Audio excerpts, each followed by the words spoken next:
คนคิงลุกบ่คิดบ่ฝันว่าการไล่สดมือคืนนี้ธิดาลาวจะหยิบเอาเพลงเอื้อยอุ๋งอิง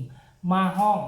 ทั้งน้ำตาซึ้งไปนำเพราะชีวิตการเป็นหมอลำยังบ่ทันถึงฝันเถื่อสบายดี FC แฟนคลับทุกท่านมาพบมาพ่อกันเศร้ามื้อนี้ค่อนข้างว่าตื่นแต่เศร้าแน่จักน้อยนึงท่านผู้ชมเนาะช่วง 2-3 มื้อนี้ฮะตื่นเศร้าโดยอัตโนมัติตื่นขึ้นมากับมาพบมาพ่อเห็นคลิปเห็นข่าวเกี่ยวกับบรรดาศิลปินหมอลำทั้งขึ้นใหม่ทั้งศิลปินเก่าปะสมปนเปกันไปท่านผู้ชมเนาะขอทักทายสบายดี FC แฟนคลับของน้องธิดาลาวศรีวิไลFC แฟนคลับของเอื้อยอุ๋งอิงเพชรบ้านแพงเพราะคลิปนี้มีการเสื่อมโยงเข้าหากัน ถ้าเอ่ยถึงน้องธิดาลาวเนาะก็มีศิลปินเพียงบ่กี่คนที่น้องยึดถือมาเป็นไอดอลหนึ่งในนั้นก็คืออุ๋งอิงเพชรบ้านแพงนั่นเองท่านผู้ชมประวัติอุ๋งอิงเพชรบ้านแพงหลายคนก็คงจะฮู้และเข้าวงการมาได้จังใดและเป็นแนวใดชีวิตการเป็นหมอลำมันยากแสนเข็ญแนวใด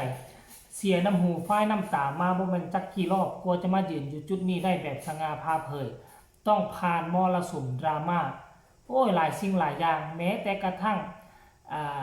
คนในครอบครัวญาติพี่น้องก็ยังพากันมาเป็นดราม่าจนวันรอดมาทุกวันนี้ยืนด้วยลำแข้งตนเองมีบุญวาสนาแล้วน้องธิดาลาวเนาะเป็นน้องน้อยเกิดมาใหญ่รุ่นก็ได้อิงเอาเอื้อยอุ๋งอิงมาเป็นไอดอลผู้หนึ่งทานผู้ชมแล้วก็มักเอาเพลงของเอื้อยมาห้องมาขับมาลำแต่เฮาก็บ่ค่อยเห็นถ่ายออกมาจากทางคลิปพ่อปานใดแต่ว่ามื้อคืนนี้ในการไล่สดอยู่ในหมู่บ้านศรีวิไลบ่ฮู้ว่าธิดาลาวคิดฮอดเอื้อยอุ๋งอิงหรือบ่หรือว่าแนวใดเนาะอยู่แล้วก็หยิบยกเอาเพลงฮอบฝันมาหลังห้างมาขับมาห้องมาลำทานผู้ชม FC แฟนคลับขนาดซิดพีเคกับแม่เจี๊ยบก็ยังหน้าตาหงอย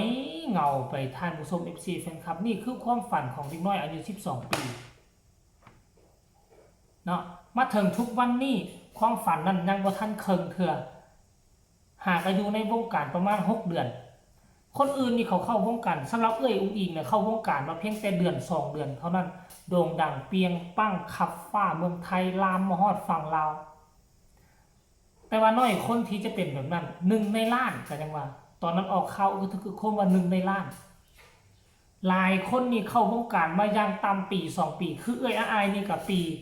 บ่แม่นปีเลยเอื้อยอายนี่ก็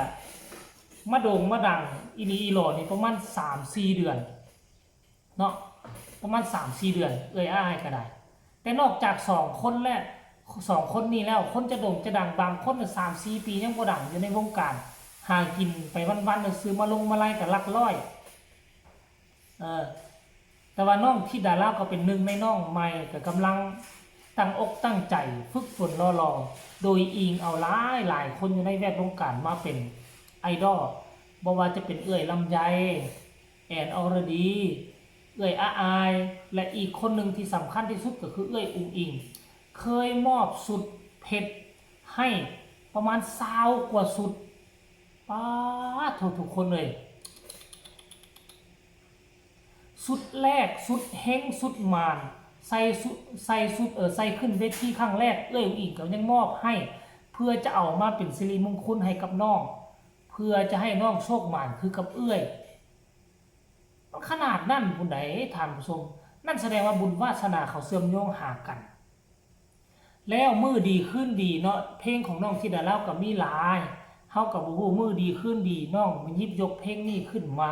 มันอาจจะมีบางสิ่งบางอย่างในใจของน้องหรือบ่อยากซื้อถึงเอ้ยอุ๋งอิง น้องจึงหยิบยกเพลงนี้ออกมาอันนี้สำหรับค่อยละอ่านใจน้อง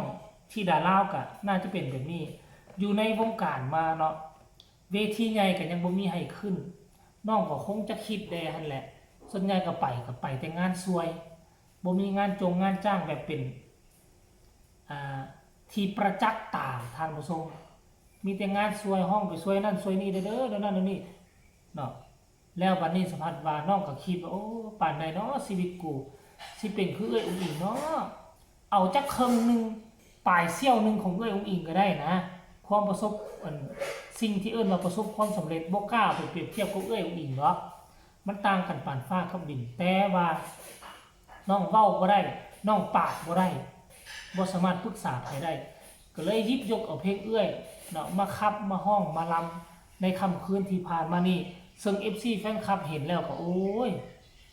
เมตตาสงสารรายละเอียดให้ทุกคนไปชมคลิปนี้สากลแล้วจังมาพ้อกันในช่วงต่อไปไปชมพร้อมกันเลยใจดวงนี้อยากเป็นหมอลำจังขับเก็บบุญหมอสามอยากนำเสียงใจที่มีกับความฝันพร้อมทำทุกงานในเส้นทางนี้สักสุดเก็บผ่าเก็บมีขอเพียงได้อยู่ในวงหอบเอาความฝันมาจบอยู่หลังหันเหมือนฟ้าบันดาลพาฝันเอารถมาส่งให้ได้พบพ่อกับพ่อผู้หัวหน้าวงทั้งดีใจพร้อมยืนงงว่าหัวหน้าวงรักเขาวงหมอลำหัวหน้าเพิ่นถามอีหลาหมอลำพอร้องได้บ่ตกไปพอได้หรือบ่แต่ว่าบ่เก่งคือล้างถ้วยล้างชามบ่คิดว่าพ่อเพิ่นสิเมตตาเด็กน้อยตาดำๆให้เรียนร้องเรียนก่อนลำเพิ่นว่าลังเที่ยนี้FC นำ เป็นจังได FC แฟนคลับเนาะฟังไวๆเด้อฟังบ่ไวก็จะได้ปิดเสียงบ่ได้คันว่าติดลิขสิทธิ์ก็ได้ อันนี้คือเรื่องราวที่มันเกิดขึ้นมื้อคืนนี้แล้วสำเนียงเสียงห้องของธิดาลาวเป็นแนวใดพวกเจ้าว่ามวนหรือบ่มวนคือเอ้ยอุงอิงหรือบ่หรือว่าต้องได้ไปฝึกฝนอีหยังตื่มน้องห้องไปน้องก็ระแวงไปอันนี้น่าจะเป็นครั้งแรกที่น้องเอาเพลงนี้มาห้องใส่ไมค์จนว่ามีแม่เจี๊ยบมาอยู่ข้างๆ มาอยู่ข้างๆเพื่อห้องสอนเนื้อห้องไปเพื่อให้น้องบ่หลงบ่ลืมอย่าสุดไปเป็นประเด็นดราม่าอีกเด้อทุกคนเลยเนาะ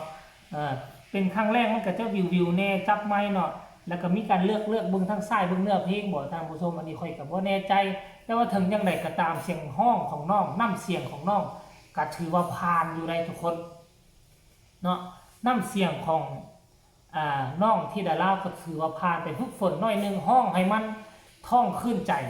แล้วก็จะห้องเพลงนี้ได้ดีขึ้นเนาะความฝันอันยิ่งใหญ่จะได้เจอกับเอลอิงอยู่บนเวทีใหญ่ตอนนั้นก็คือว่านัดกันอย่างดีบุญบ้านน้องครูแต่ว่ากะทั้งที่ดาราติดภารกิจติดงานก็เลยบ่ได้ไปขึ้นเวทีร่วมกันเลยหายจ้อยมาถึงทุกวันนี้บ่ได้ติดต่อหากันก็หวังไว้สักวันว่าจะได้พบพ่อกันระหว่างไอดอลกับน้องน้อยเกิดมาในรุ่นในวงการก็คือธิดาลาวกับอุงอิงเพชรบ้านแพงนั่นเองสำหรับคลิปนี้ทุกคนได้ฟังได้เห็นและมีคำคิดคำเห็นแนวใดฝากในใต้คอมเมนต์ฝากกดไลค์กดแชร์กดติดตามที่สำคัญจะกดข้ามโฆษณาพ่อกันไหมในคลิปหน้าสบายดี